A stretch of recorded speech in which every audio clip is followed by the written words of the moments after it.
Buenos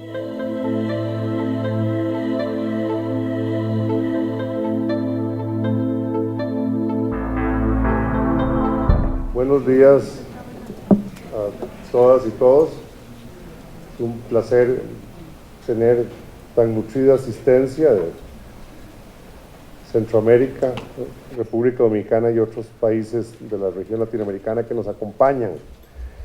Quisiera dar la bienvenida al taller Opciones de financiamiento de red y enlaces a las estrategias nacionales y negociaciones climáticas. Creo que el título es elocuente y evidente de lo valioso que podría ser este taller para el desarrollo de las estrategias red en la región.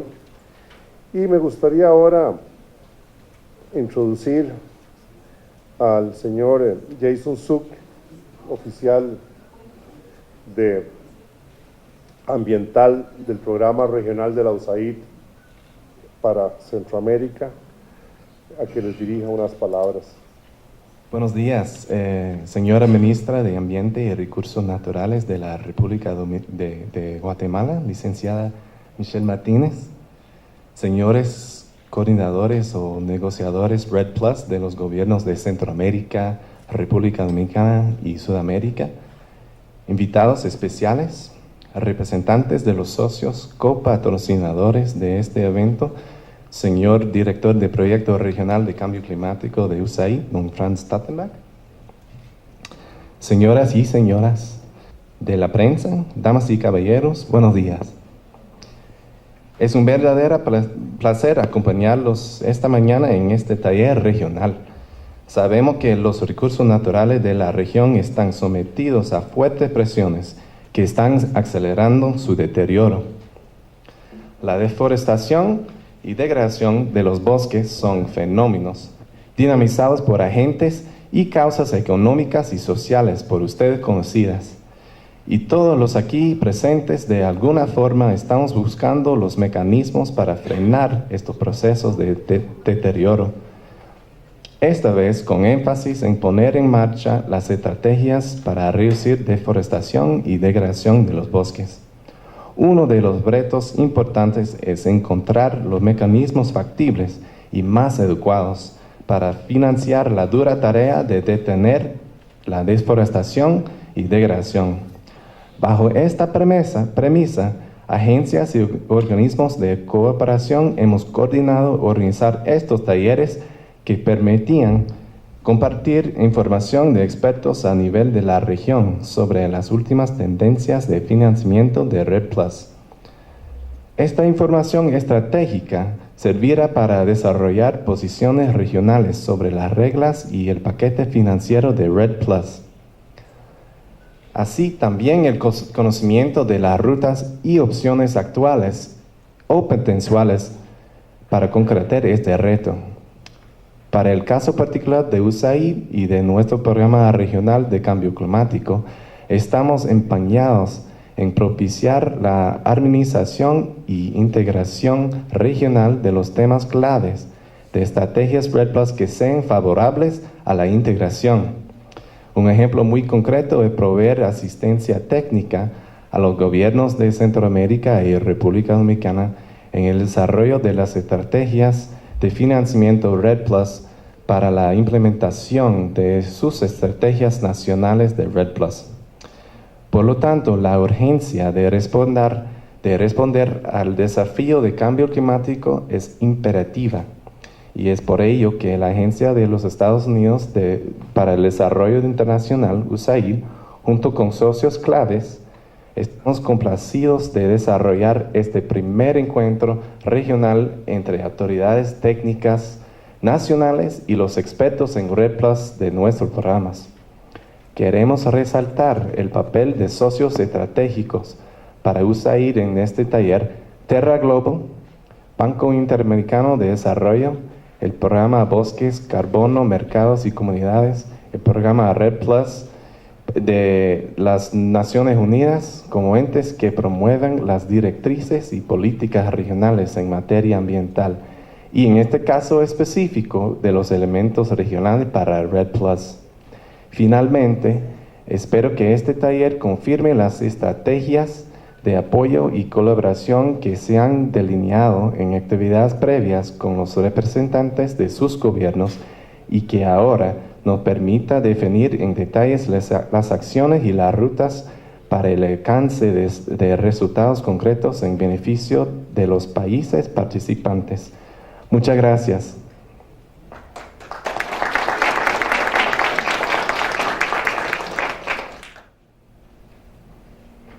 Muy buenos días, señor Franz Tattenbach, señor Jason Seuk, señora Leslie Dorschinger, señor Omar Samayoa. A todas y todos muy buenos días. Para nosotros como Ministerio de Ambiente y Recursos Naturales, después de sumo gratitud de estar hoy frente a ustedes y gracias por las felicitaciones del caso, y en nombre de la institucionalidad guatemalteca del país rectora en temas ambientales, pues agradecemos esta felicitación y precisamente lo hago humildemente en nombre del Grupo de Coordinación Interinstitucional, GCI como se le ha llamado, porque realmente es un trabajo de equipo, es un trabajo que realmente los aplausos son para el equipo técnico y las autoridades tanto del Consejo Nacional de Áreas Protegidas como del Instituto Nacional de Bosques y el Ministerio de Agricultura, Ganadería y Alimentación, y por supuesto pues con nosotros como Ministerio de Ambiente y Recursos Naturales, y pues precisamente a través de este grupo y también por la sectorialidad de cada institución, pues estamos hoy acá participando de estos talleres que consideramos que son de suma importancia, y agradeciendo a USAID Regional y a al Banco Interamericano de Desarrollo por todo el apoyo que nos brindan como país para tener los insumos que nos permitan realmente conocer las potencialidades que tienen las finanzas en el tema de Red Plus, y precisamente para que nuestros técnicos pues fortalezcan más sus capacidades de negociación y de insumos para que puedan tener realmente esas capacidades para poder ir a negociar en la próxima COP de Perú y consecuentemente en todas las actividades internacionales que podamos tener y pues más a futuro en lo que va a ser la COP20 de París. Les damos la bienvenida a esta su casa precisamente, y agradecemos a todos nuestros hermanos centroamericanos y de la región. Esperamos que puedan tener una muy bonita estadía en Guatemala. Tengan siempre de parte de la institucionalidad guatemalteca una calurosa bienvenida. Esperamos que sea de mucho provecho y de mucho compartimiento estos 2 días de talleres, en el cual, según la agenda que se tiene preparada por el equipo que está facilitando todo esto, principalmente de USAID, pues consideramos que realmente nos están brindando insumos sumamente valiosos, que nosotros como representantes de la institucionalidad de nuestros países debemos de aprovechar precisamente para fortalecer nuestras propuestas a nivel internacional, y para que, así como el logro que hoy se está comentando que Guatemala ha logrado, pues de igual manera todos los países puedan tener sus logros dentro de sus sectorialidades. Nosotros les deseamos que tengan un muy buen día, un muy buen taller, y que esto pues sea la antesala para el próximo taller que tiene que tener en la segunda fase dentro del mes próximo, y agradecemos a todo el grupo de donantes y de USAID Regional por permitirnos esta oportunidad. Buenos días.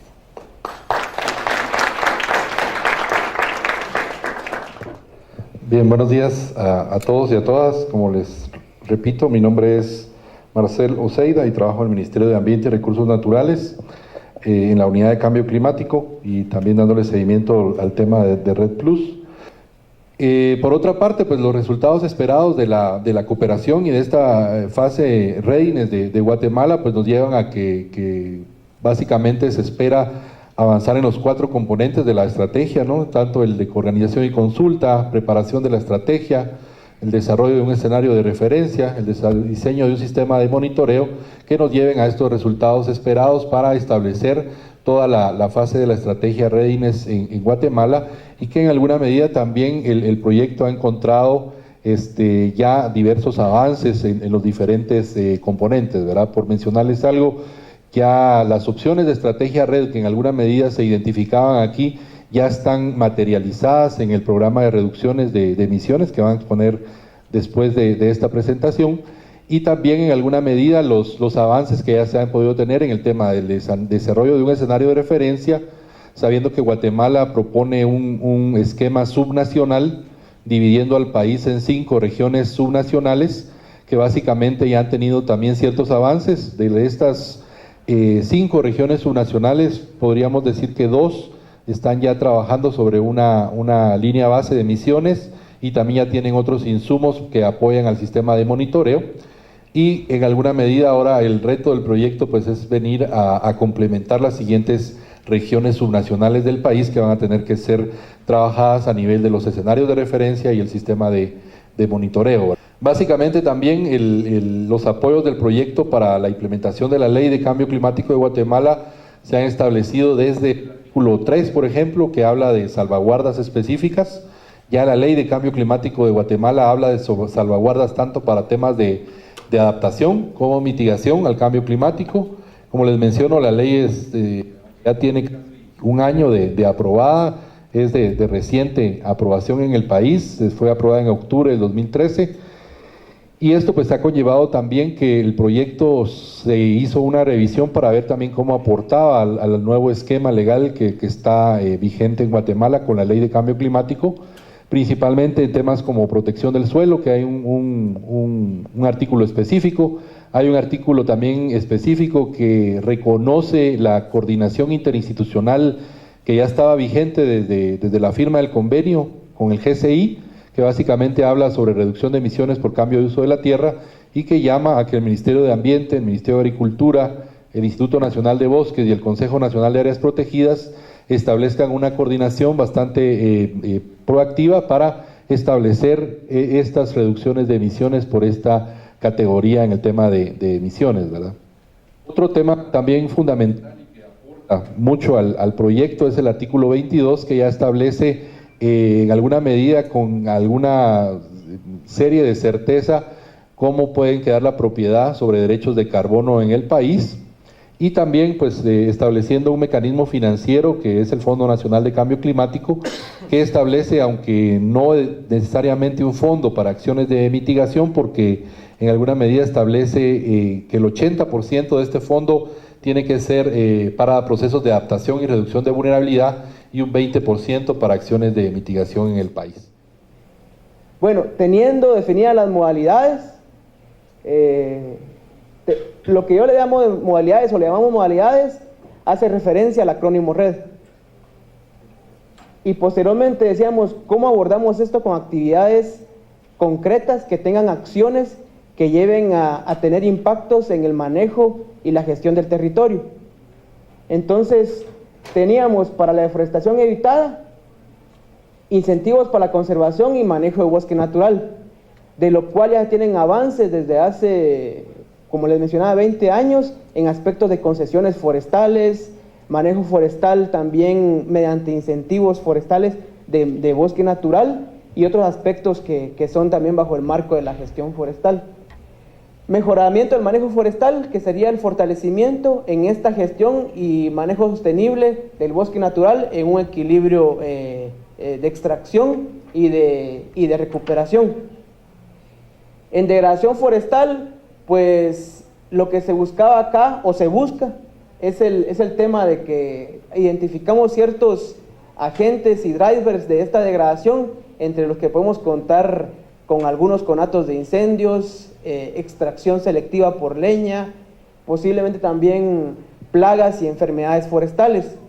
Entonces, de estos tipos de agentes que causan cierta degradación, el tema era cómo darles un mecanismo, cómo seguir con un mecanismo que sería la forma de poder tener un medio de vida o un proceso adicional al que están llevando como trabajo extractivo en la degradación. Entonces, Guatemala ya trabaja con un mecanismo de incentivo, que es el mecanismo para pequeños poseedores de tierras con vocación forestal, que se le resume PIMPEP, y que bueno, es un instrumento de política gubernamental que es de largo plazo y que actualmente trabaja con este tipo de tenencia de la tierra, que no es precisamente un propietario con un documento legal, sino que es alguien que solo tiene una posesión como poseedor de forma pacífica de un territorio, que otro actor tenga el título de propiedad. Entonces, era cómo fortalecer este incentivo también, la intención en esta segunda modalidad. El enriquecimiento del stock, el tema era incentivos y mecanismos financieros para el establecimiento de plantaciones y sistemas agroforestales. Entonces, aquí era también un seguimiento de acciones que ya se llevan desde hace 7 años y que sería fortalecerlas, y así también un mejoramiento de los stocks existentes, es decir, plantaciones o sistemas que ya están establecidos, cómo motivar a un manejo forestal para que su volumetría y su manejo sea mejorado, o sea, al menos el indicado con la calidad de sitio donde se establecen estas plantaciones. Y de forma transversal, pues platicamos abiertamente con los colegas del fortalecimiento de la gobernabilidad, temas de control, de seguimiento en el tema de licencias, del proceso que todos llevamos en esta gestión forestal para darle como una motivación y también un control a los que están fuera del marco legal o que también están dentro de en fomentarlo. Y por último, pues la competitividad y trazabilidad de la madera, que es importante para tener un vínculo directo y evitar que en algún momento pueda existir algún mecanismo que lleve a estos actores a hacer un cambio de uso por no encontrar una rentabilidad después de la producción forestal que se ha incentivado. Les voy a dar un pequeño resumen de los asuntos financieros que tratamos en el último taller de desarrollo de estrategias nacionales en Quito. Hace aproximadamente 6 semanas, contó con la participación de alrededor de 15 países, todos embarcándose en este proceso de desarrollo de sus estrategias nacionales en distintas, digamos, fases del proceso, pero pues todos con el interés de mover esto para adelante. Bueno, ¿cuáles fueron los puntos claves que se discutieron o que salieron o que surgieron durante las discusiones de Quito entre los países? Uno es, continúa habiendo una incertidumbre bastante grande sobre quién va a pagar, por qué y cuándo. Y en ese contexto, varios países están intentando hacer una especie de hedge para decir, bueno, podemos, sí, está el Fondo Climático Verde, pero esto no sabemos cómo va a funcionar. Entonces, ¿cómo podemos apalancar distintos procesos nacionales ya en marcha para poder avanzar los objetivos REDD? Entonces, algunos países están considerando, por ejemplo, la creación de mercados de carbono domésticos. Escuchamos que en Guatemala, entendí por la presentación, hay una especie de propuesta similar. Cómo apalancar inversiones del presupuesto general del Estado para que éstas a futuro generen las condiciones para pago por resultados. Entonces, muchísima incertidumbre entre los países acerca de quién va a pagar, por qué y cuándo.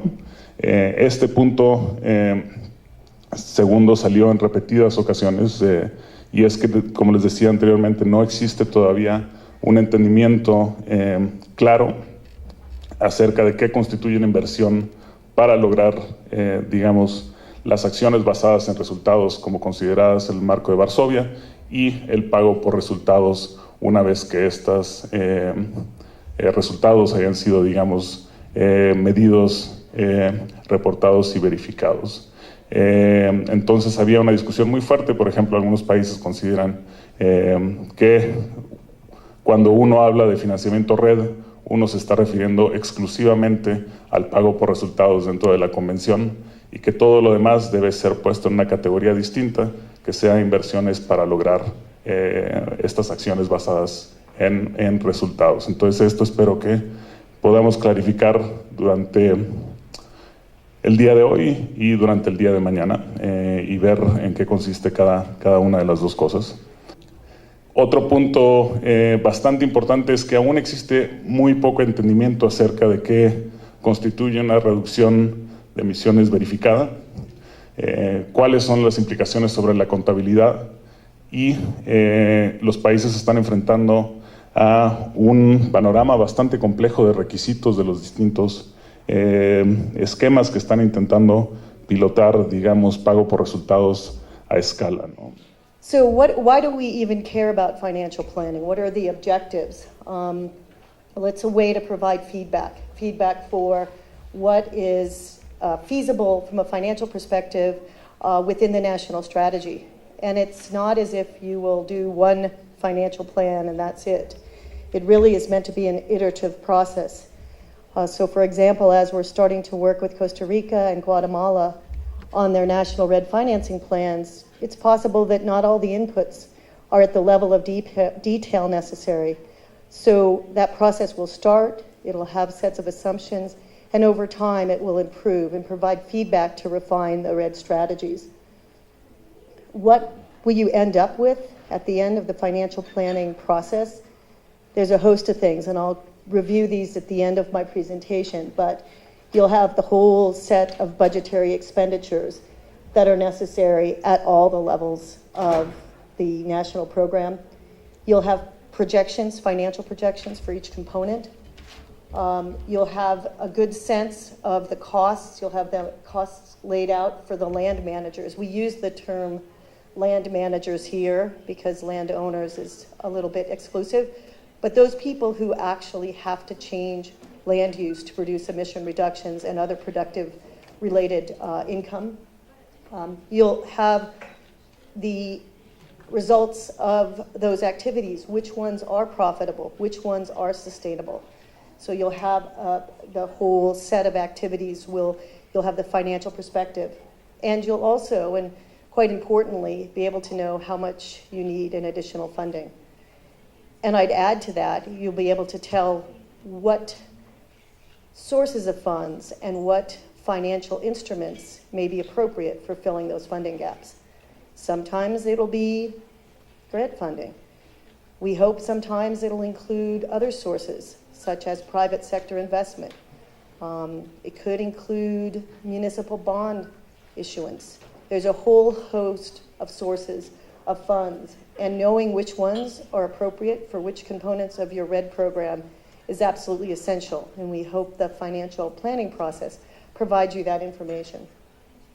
So it really is an opportunity to not only understand all the financials, but also to perform a competitive analysis, i.e. how competitive from both a financial standpoint as well as the other development value that come is your national RED program. So what we developed is, for financial planning, a sort of 4-level framework. And you actually saw a little glimpse of that with Hakubo's presentation. And we did this so that we could disaggregate the RED program into the pieces that would allow you to build budgets accurately and to also stress test those budgets, i.e. to be able to see if you change main factors, how do the economics and the financials change. It also allows you to identify what kind of funding sources are relevant to approach for those. Because at certain levels, there's no way a private investor is likely to invest in that part of the program. But at other levels, absolutely, that is an investment-worthy component. So the decoupling is also meant to facilitate your ability to identify and attract the sources you need to finance different pieces. So what are these 4 levels, as we've called them? So there's the RED administration. That's what you have to do before you produce one emission reduction. There's absolutely nothing that happens to produce an emission reduction. So I'll give you some ideas of what those are. But clearly they're primarily administrative. Then there's RED national policies, which are the policies that you put in place and the expenses associated with those policies that facilitate the RED program and the RED strategy. Then we have, at level 3, the much contested word of subprograms. So subprograms, the way we consider those for financial modeling, is they are the sort of programmatic pieces that the government promotes, either from a national level or subnational level, to actually promote land managers to change land use. PES is a great example of that. Now, the reason we call them subprograms is not to create another word, because no one needs another word or an acronym in our sector, for sure. But because we always call the National RED program a program, these are components. So that's why we've named them programs. They're government-led, so we call them programs. So I'd be happy to change this word sub-programs if anybody comes up with a better one. But right now, sub-programs are meant to be government-mobilized resources to help promote land use change activities with land managers. And then sort of the last or the lowest level, this is where, the expression, the rubber hits the road, this is where, in most countries, this is where the emission reductions get produced. Now, they may not be able to be produced without the sub-programs and the policies, of course, but they really are the things that land managers do to change the way they manage land to produce emission reductions and removals, from deforestation, degradation, sequestration, even agricultural emissions. As well as, we hope, to actually also generate, in many cases, additional productive revenue from ag, forestry, non-timber forest product related activities. Hay, digamos, de alguna forma cierto, no sé si llamarle consenso o manejo, de que la implementación de red debe hacerse por fases, ¿sí? Esa es la propuesta que se maneja en el caso del FCPF, pasar por una fase preparatoria, luego una fase de ajustes en los marcos de políticas para finalmente llegar a una fase de implementación. Digamos, es un modelo lineal, teórico, de cómo debe ser el proceso de implementación. Sin embargo, en la práctica, y como pueden ver, digamos, en muchos países, puede ser que las tres etapas se estén dando en paralelo y algunas incluso, digamos, retroalimentando a otras. O sea, yo lo vería más como un modelo circular y que avanza en el tiempo. En todo caso, digamos, lo que a mí me pidieron hablar, que es el tema de la estrategia, está enfocado en esta primera fase, ¿no? O sea, cómo preparar a los países para entrar en ese proceso de implementación para red. Y la estrategia, bueno, o al menos un formato, digamos, el que yo conozco, que utiliza el FCPF, que también lo utiliza ONU Red, de cómo estructurar las estrategias en los países, tiene esos 4 componentes técnicos, ¿no? Hay otros 2, pero son más administrativos. Y bueno, el primero, o sea, y los que han pasado por los procesos de preparar los documentos del RPP o que están involucrados en desarrollar las estrategias, saben que incluye una primera fase de organización y consulta, luego tiene un componente 2 del desarrollo de una estrategia nacional, escenarios de referencia y un diseño de un sistema de monitoreo de emisiones y otros beneficios. En la práctica, bueno, tal vez uno de los retos más importantes, y aquí, bueno, comienza el tema de lecciones aprendidas y desafíos, es la integración de estos 4, sobre todo conceptualmente, y también el trabajo en el campo, ¿no? Sobre todo entender cómo el componente 1, 3 y 4 aportan al componente 2, cómo tienen que ir articulados y cómo eso, digamos, al final traducirse en una propuesta que tenga sentido y que sea viable en términos de lograr una estrategia a nivel nacional para la reducción de emisiones. Si tengo el desarrollo subsidiado de X cantidad de usos del suelo, pues o tengo mucha plata para hacer un subsidio interminable, o eso al fin y al cabo va a generar siendo insostenible y va a haber algún cambio. Entonces aquí en la parte de competitividad, creo que es donde entra a complementar todo este tema de la planificación financiera, porque más allá de hacer un presupuesto me permite evaluar qué cosas hacen financieramente sentido y cuáles no, y tomar decisiones sobre cómo hacer que esas cosas se vuelvan rentables o pues las descarto, una de dos. Al final, entonces, estamos lidiando con hacer algo que es técnicamente apropiado, pero que también sea competitivo, para que haya una mezcla de actividades propuestas que sean sostenibles en el largo plazo y que generen el desarrollo económico que todos queremos ver y que sea sostenible. Entonces, hay una lista de criterios. Pues pensé que no se iba a leer, así es que tenía listo decirles que lo vean en la página 20 de su documento. Ahí está mucho más puntual y básicamente habla sobre, bueno, tipos de manejo de uso del suelo que sean culturalmente adaptados a los países, la parte cultural social, que sea parte de las prioridades industriales futuras del país, donde no entiendo la industria como una máquina, sino como un sector productivo, que estén mejor posicionadas para tener acceso a mercado, ¿sí? Que estén bien ubicados para acceder eficientemente a los componentes de la cadena de valor en la que participan, que haya consistencia con la política nacional y los planes de desarrollo económico de los países, que haya la mayor parte de los factores clave para la producción que estén presentes y que haya habilidad para generar reducción de emisiones que sean importantes y adicionales, obviamente, y el acceso a fuentes de financiación y al capital. Entonces, estos son puntos en común que tanto el que formula política como el inversionista trata de buscar para hacer una inversión. Entonces, viendo la perspectiva de quien financia, pues si yo no tengo estos factores críticos de acceso a mercado, de acceso a una cadena de valor, pues no voy a financiar algo que no es líquido y que no va a tener un retorno aceptable o que está prevenido por costos de transacción muy altos. Y eso es un punto en común con un inversionista, pues un inversionista busca retornos.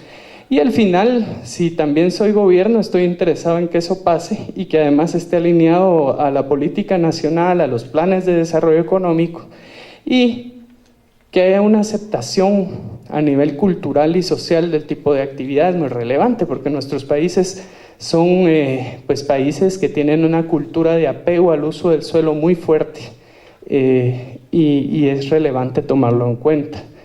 Y bajo el lenguaje, obviamente, de este tipo de temas como red, eso tiene que ver con salvaguardas, ¿sí?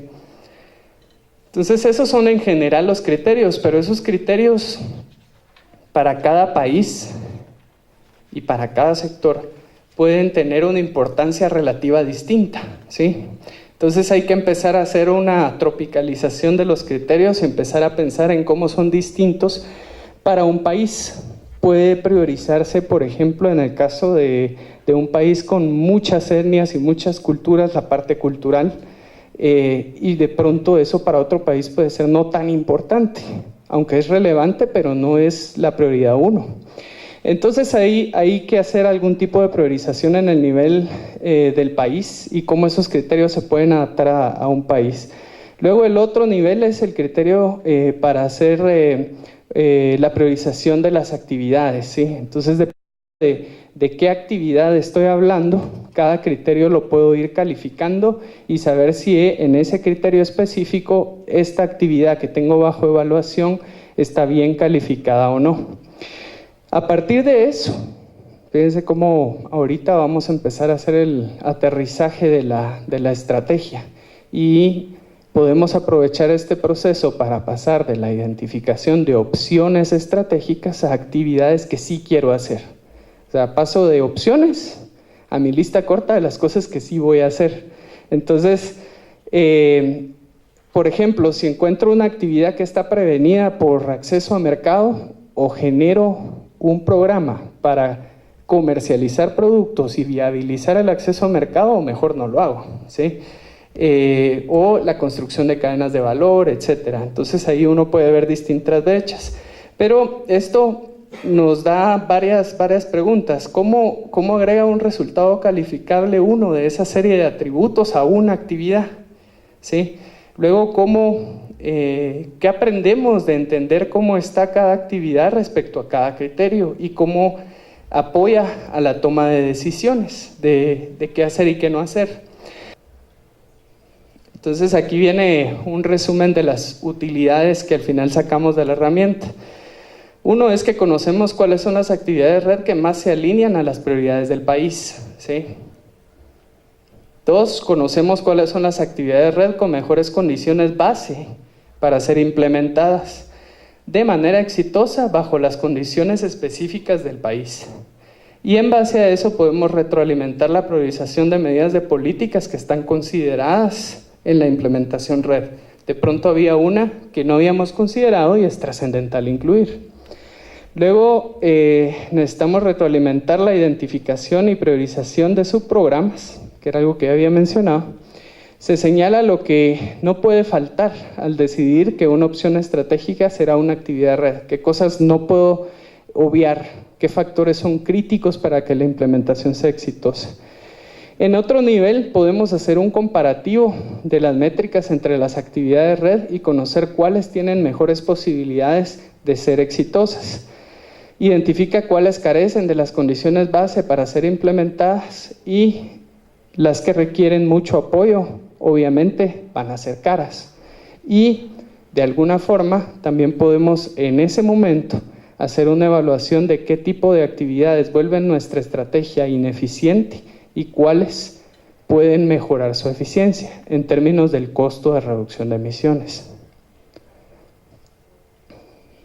Asesora y orienta a la toma de decisión, cuáles dejan de ser opciones estratégicas, cuáles pasan a ser actividades de red puntuales a realizarse. Y una cosa que yo valoro mucho, que es crear enfoque, ¿sí? Porque nos permite tomar decisiones y saber qué cosas hacer y qué cosas no. Y crea enfoque sobre todo en la planificación financiera. Y esto es algo que hemos visto mucho con colegas del gobierno en Guatemala y en Costa Rica. Uno puede pensar en 50 modelos distintos de conservación, manejo de bosques, etcétera, pero son los 50 modelables financieramente. Tienen los 50 un precio de mercado claro que uno pueda modelar a nivel de decir, bueno, va a generar esto X ingresos al año. Y entonces este proceso de priorización nos permite enfocarnos en modelos que sí son modelables, digamos, bajo el punto de vista financiero. Yo puedo acceder a hacer buenos supuestos para poder generar ese modelaje financiero relacionado a cada una de las opciones estratégicas que van a pasar a ser actividades red y poder hacer realmente una evaluación de cada una de esas actividades red a un nivel financiero bastante detallado. Y producto de eso poder entender bien cuál es el desempeño financiero de nuestra estrategia red en campo para los inversionistas. También permite fusionar criterios técnicos con criterios que permiten orientar nuestra estrategia de uso del suelo hacia la competitividad y hacia la sostenibilidad económica y financiera. So the idea of this presentation will be exactly to describe a bit how these entities could be changed or could be designed in a way that will make it easier for the private sector to get involved. Public entities can make use of different vehicles and financing strategies to attract funding, right? The menu of options they will have at their hands will actually vary depending on whether this public entity operates on a predominantly public law regime or whether it operates on a private law regime. So you see here in this first column that public entities operating under the public law regime, they will be more limited in the forms and the manners that it can interact with the private sector. For instance, it will be able to form partnerships, yes, with non-governmental organizations, which are non-for-profit, which are non-profit oriented. It will be able to cede, let's say, part of the public services for a private sector entity. It will also be able to create, for instance, public funds. And that can be made by creating an account record in the treasury system, or it could be a new fund, such as a trust fund or an endowment fund, right? But then when you go to the other column and you look at the hybrid entity, the one that is public on the way it is born, but it operates in a private law regime, you see that this type of entity is allowed to act directly in the forestry economy, and they will have an economic finality. And that makes a whole lot of difference because they will be able, for instance, to enter into partnerships based on equity investments with the private sector. They will be able, for instance, to create new companies operating underneath them, such as what we call special purpose vehicles that are companies created specifically to develop a certain project or program.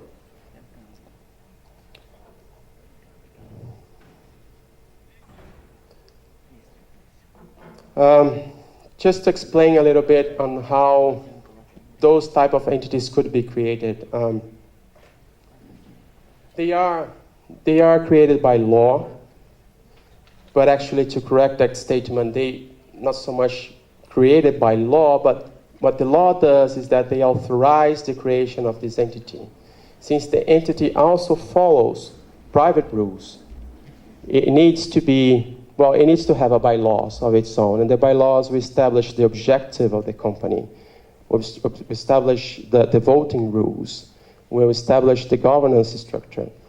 And these bylaws will then be registered with the company's register. So it's a mix of a public creation with private law procedures for incorporating a company, right? But the fact remains that it is created by law, it can only be terminated by law as well. So having said that, I'll divide my presentation into public and private sector. Under the private sector on the left-hand side, what we often think of as private sector is carbon markets. So I classify this first group of mechanisms that we'll discuss and sources of red finance as direct markets, things that are directly paying for some red outcome. And that can include carbon markets. It also includes payments for watershed services, biodiversity offsets. But essentially, someone's exchanging finance for an asset under that situation. Another source of red finance are other markets. We know that commodities drive deforestation, but at the same time, sustainable supply chains can have the reverse effect. So there's a big source of finance that can be tapped into these larger markets to achieve red outcomes. On the public sector side, there are two main sources of public sector finance that I want to talk to you about. The first is what I've called an earmarked budget, the type of budget that doesn't change with political will. I'll give some examples, but here's PES mechanisms, carbon taxes. And then there are those other budgetary sources.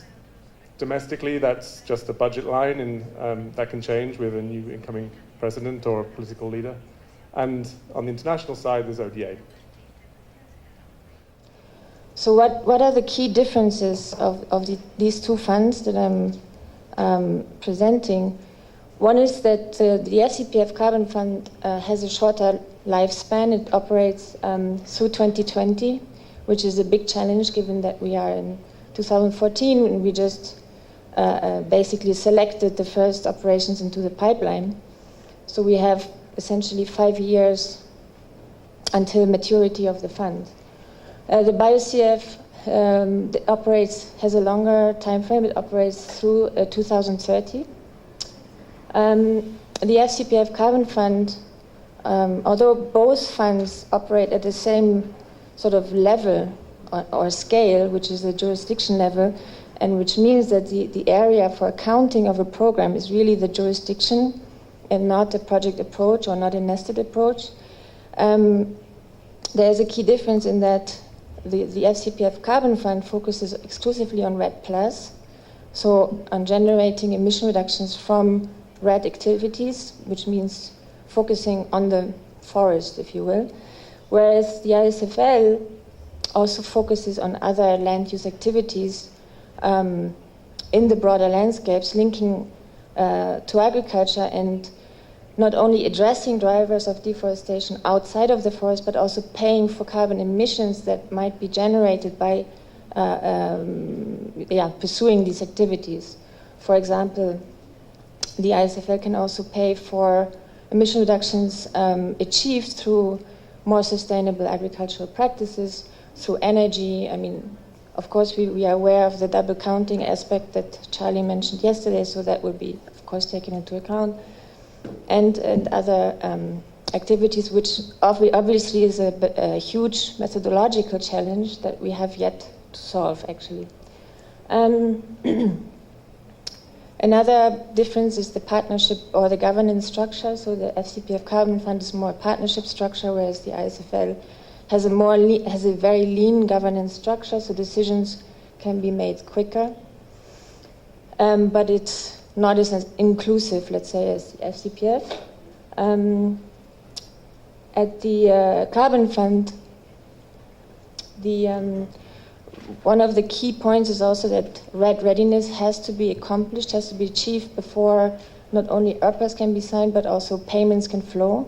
So there's a long process behind being able to actually tap into results-based finance, whereas the ISFL can be quicker in actually piloting programs, where it will still link to the national RED readiness process, of course, but it's not contingent on it. The country selection process was also different.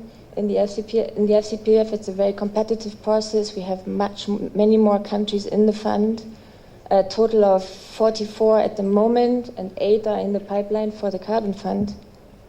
And the selection at the ISFL was more actually donor-driven.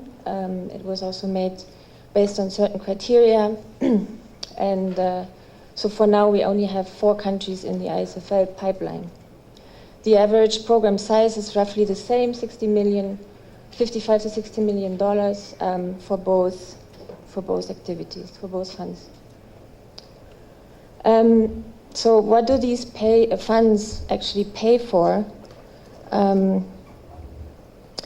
So both of them have, as I said, a technical assistance facility. So the FCPF has a readiness fund, and the BioCF has what is called the BioCF Plus, that will pay for what we call sort of soft investments that create an enabling environment for implementation of the RED Plus strategies, but also build public sector capacities for RED implementation, can pay for studies, for land tenure assessments, for policy analysis, for drivers of deforestation analysis, everything that doesn't really create sort of on-the-ground hard investment can be paid for by these 2 technical assistance funds. The Biocarbon Fund Plus has roughly $100 million, and the FCPF Readiness Fund $360 million. The 2 performance-based payments funds will make payments for verified and for measured and verified emission reductions. Under the Carbon Fund, we have a methodological framework that has been developed and approved by the PC members that countries have to follow and comply with in order to receive payments for emission reductions. At the ISFL, we are currently in the process of identifying what will be the methodological approach that countries have to comply with and follow in order to get payments. We will likely build on the methodological framework of the FCPF, but also complement with other methodological tools from, for example, the agricultural sector, CDM methodologies, VCS methodologies. So the toolbox is relatively big, but we have to identify those basically jointly with the countries that are in the pipeline or developing these programs. Estos son los elementos teóricos, digamos, para basar cómo el banco, digamos, enfoca sus intervenciones para llegar a esta fase de alcanzar lo que es el pago basado en resultados, en este caso aplicando el mecanismo de RED. Y yo creo que se ha hablado bastante. Ayer las presentaciones trataban de enfatizar mucho en que llegar a esta fase, digamos, ahí sí que es la parte final del proceso, y para poder alcanzar eso es necesario hacer una serie de inversiones o generar una serie de condiciones que permitan llegar a esa fase. Y hablábamos, yo mencionaba en las diapositivas anteriores, ¿no?, la generación de condiciones habilitadoras como un primer paso importante.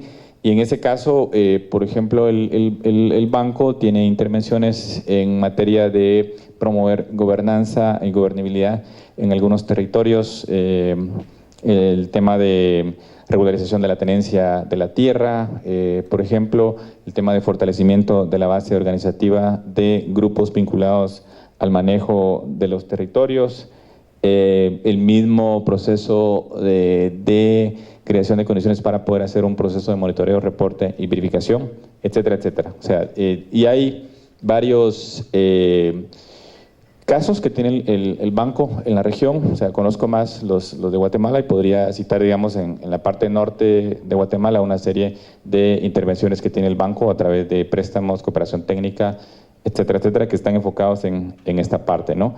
Sin embargo, en la región, igual en otros países de la región, Honduras, Nicaragua, se tienen intervenciones similares que están enfocadas precisamente en esta parte y que pueden llegar a ser, digamos, intervenciones significativas que no necesariamente a veces están visualizadas como inversiones contabilizadas en el costo que representa generar o reducir una tonelada de CO2, por ejemplo, pero que sin esto, o sea, es sumamente difícil alcanzar o llegar a esta fase de pago por resultados. De hecho, por ejemplo, las áreas donde se ve que acciones que buscan llegar a este nivel caminan de forma más rápida son aquellas donde, o sea, tienen condiciones mínimas, donde ha habido un trabajo muy fuerte a través de años, digamos, no solo del BID en este caso, sino otros donantes que también han participado, y nuevamente cito el caso de la parte norte de Guatemala, la Reserva de la Biosfera Maya, donde ha habido un proceso de financiamiento fuerte, digamos, en términos de consolidar la base organizativa, el tema de regularización de la tenencia de la tierra. Actualmente se trabaja, por ejemplo, en inscripción de las áreas protegidas en favor del Estado, etcétera, etcétera. Todas ayudan a crear un cimiento para avanzar en el siguiente nivel. So this is an overview of the market. As it stands, we have compliance demand, which can come from cap and trade, taxes, intensity targets, baseline and credit. And I'm missing the little offsets, because offsets are actually quite important in this scheme. It's a bit of an omission on my part. We have the funds, the bilateral and multilateral funds that you heard about today. We have voluntary markets. So the next 4 slides are just going to focus on the voluntary markets and what we can learn from those. Now, one of the key things about voluntary markets is there's a lot of fragmentation, and that fragmentation starts with the reasons individuals and corporate entities buy offsets in the voluntary market. Now, there are a lot of reasons, a lot of buyer motivations for participation in the offset market. Now, that might seem strange, but this market is real, it exists, and there are active participants in it who want to offset for a variety of reasons. And I think offset resale is really just speculators or intermediaries who are picking up offsets to supply to their end users. You have direct purchases from companies usually that are interested in promoting a climate-driven mission. You have corporate social responsibility, which is a significant factor, CSR purchases. And then we get down into some smaller numbers with demonstrated climate leadership in industry and policy and engagement with customers on offsets and emissions. The key point here is there are a lot of reasons to buy voluntary offsets. Now, if we look at the standards that voluntary offsets use, this is another story of fragmentation.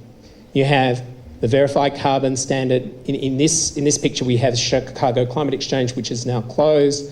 There's some carbon farming initiative, which is interesting because it's out of the Australian scheme, and I'm not sure what volumes there will be going forward. And there are other standards here.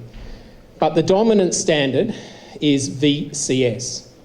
So you have a lot of fragmentation, but there is a dominant standard. Now, this picture is to give you an idea, an important idea that the voluntary market, within the voluntary market, there are a lot of different project types that compete with the project type that you're most interested in, which is REDD+. So we started with a story of fragmentation. We've seen that there are fragmented reasons why buyers buy, their fragmentation over the types of standards that are used. And here, if you like, there's a lot of fragmentation in the sense of the vast number of different types of project-based opportunities out there for emissions reductions. Now, what that means in practice is there's a lot of substitution. So using that old economic term, if the price is right, people will buy forest carbon credits. If it's too high, you will see switching to other offset project types. So what this picture does here is give you a bit of an idea of the current state of play. So this is volume and price, and what it's showing you is the bulk that currently in the market for REDD+ credits, the market is below $6. Right? So this is where the bulk of the market is, and this particular volume number here is driven partly by KfW's ACRE deal. So this is to give you a bit of an idea that the prices are low. It's commonly agreed the market's in oversupply. And what we're seeing though is, as the prices fall in this market, there's been a doubling in purchases because preferentially buyers prefer REDD+ because of the co-benefits that it offers. So if the price is right, it wins in competition with all the other project types. So I think they're four kind of important observations that come out of the voluntary market in the future. Which leads me to the future outlook, and one of the things that could be a ramification from what's happening with the EPA proposal is that I come back to this 1,000+ actions that are around the world, and 300 of those actions are currently in the United States. So what you're seeing in the US is a massive fragmentation of different policies and approaches right across the US to deal with climate change. Now, one of the responses would be that industry ultimately will lobby for a more unified, coherent national approach. And what we've done in the blue sky scenario here is build in just such an outcome. This is modelled on the Waxman-Markey climate bill that was introduced to the House back in 2010.